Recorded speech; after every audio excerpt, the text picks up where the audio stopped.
dalam sebuah hadisnya, apabila kita hari ini lebih baik daripada hari kemarin, maka kita termasuk orang-orang yang beruntung.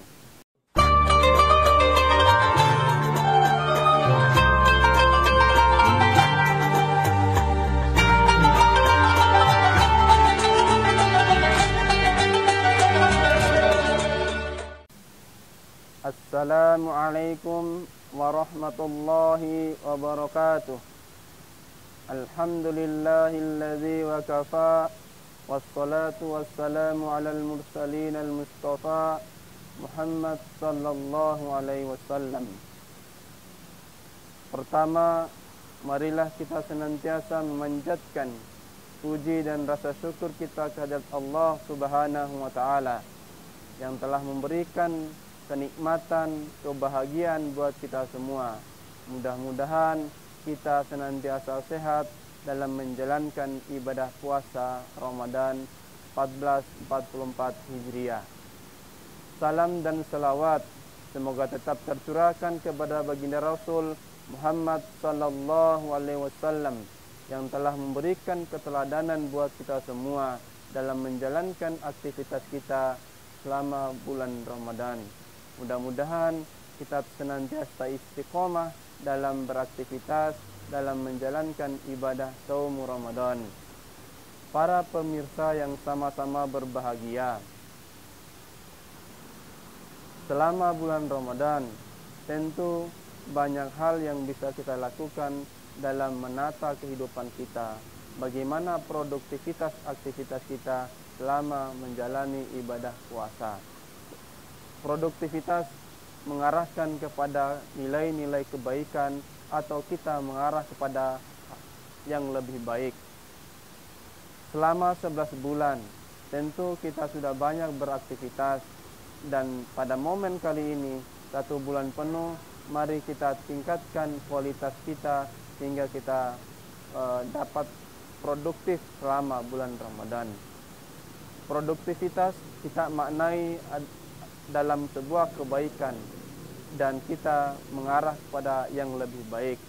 Rasulullah SAW telah mengingatkan kita semua dalam sebuah hadisnya, apabila kita hari ini lebih baik daripada hari kemarin, maka kita termasuk orang-orang yang beruntung. Apabila hari ini lebih buruk daripada hari kemarin, maka kita termasuk orang-orang yang celaka. Dan apabila hari ini kita sama dengan hari kemarin, maka termasuk orang-orang yang merugi. Tentu para pemirsa yang berbahagia, kita tidak ingin hari kemarin lebih buruk atau hari kemarin sama dengan hari ini. Tentu kita ingin adalah bagaimana hari ini lebih baik daripada hari kemarin. Itulah kebahagiaan yang sejatinya yang ingin kita dapatkan. Bukankah setiap selesai sholat kita senantiasa berdoa sebagaimana dalam firman Allah Subhanahu wa taala dalam Quran surat Al-Baqarah ayat 201. Potongan ayat yang mengajarkan kita bagaimana kita berdoa, Rabbana atina fid dunya hasanah wa fil akhirati hasanah wa qina adzabannar. Tentu ayat ini menginginkan kita agar senantiasa bahagia di dunia dan bahagia di akhirat. Untuk mendapatkan kebahagiaan di dunia, ada 3 amalan utama yang tentu wajib kita kerjakan di dalam bulan puasa atau di dalam kita menjalankan ibadah Ramadan.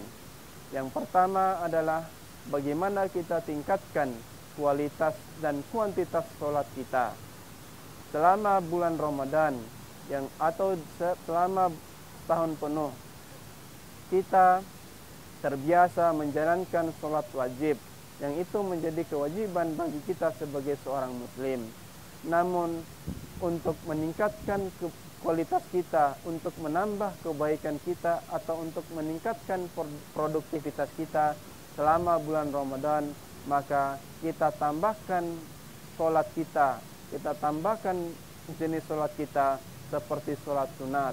Ada banyak sholat sunat yang kemudian bisa kita kerjakan, seperti sholat sunat rawatib, sholat sunat duha, sholat sunat qiyamul lail, dan sholat sunat lainnya.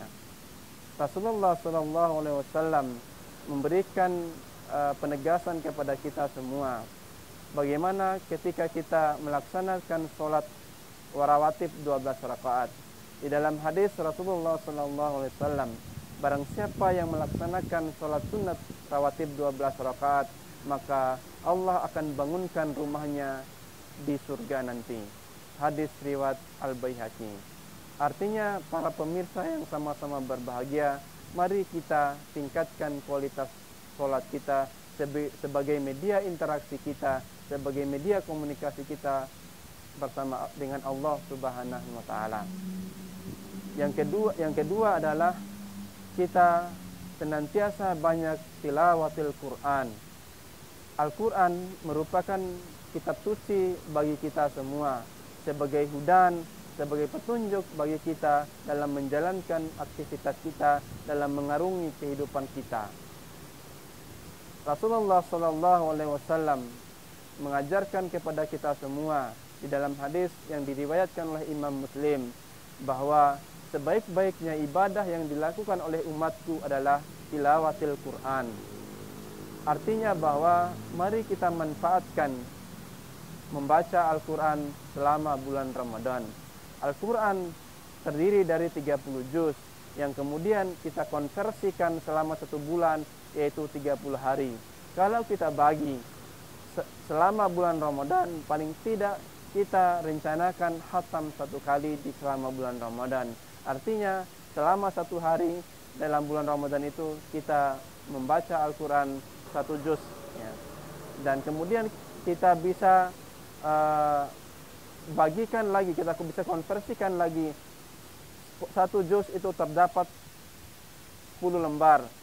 10 lembar dibagi 5 kali sholat sehari semalam, maka 1 kali sholat kita bisa membaca Al-Quran 1 lembar, membaca 2 lembar ya.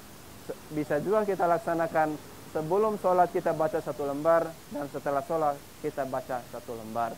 Artinya bahwa mari kita tingkatkan baca Al-Quran selama bulan Ramadan, karena memang Al-Quran akan memberikan syafaat, Al-Quran akan menjadi cahaya ketika kita berada di yaumil qiyamah atau di hari kiamat nanti. Yang ketiga adalah bagaimana kita banyak berinfak atau bagaimana kita banyak bersedekah. Rasulullah SAW selama 1 tahun beliau senantiasa membagikan hartanya atau menginfakkan kepada sesama muslim. Apalagi pada bulan Ramadan, Rasulullah semakin dermawan. Untuk itu, sebagai suri teladan bagi kita semua, mari kita ikuti beliau dalam rangka untuk menginfakkan sebagian harta kita atau bersedekah kepada sesama muslim. Hadis Rasulullah SAW mengajarkan bahwa apabila kita bersedekah atau menginfakkan 1 biji kurma dan 1 teguk air bagi orang yang berpuasa, maka pahalanya sama dengan orang yang berpuasa itu sendiri. Artinya bahwa para pemirsa yang sama-sama berbahagia, penting untuk kita infak, penting kita untuk bersedekah selama bulan Ramadan. Mudah-mudahan itu menjadi amal ibadah kita selama bulan Ramadan. Para pemirsa yang berbahagia, mari kita manfaatkan momentum Ramadan tahun ini dengan banyak-banyak meningkatkan kualitas iman kita, meningkatkan produktivitas kita selama bulan Ramadan. Mudah-mudahan bulan Ramadan kali ini kita dapat melaksanakan amal terbaik kita, atau bisa diistilahkan ini adalah amal yang terbaik kita selama bulan Ramadan. Dan mudah-mudahan semoga kita mendapatkan derajat takwa di sisi Allah Subhanahu wa taala. Demikian, nasrum minallah wa fathun qarib wa basyiril mu'minin. Assalamualaikum warahmatullahi wabarakatuh.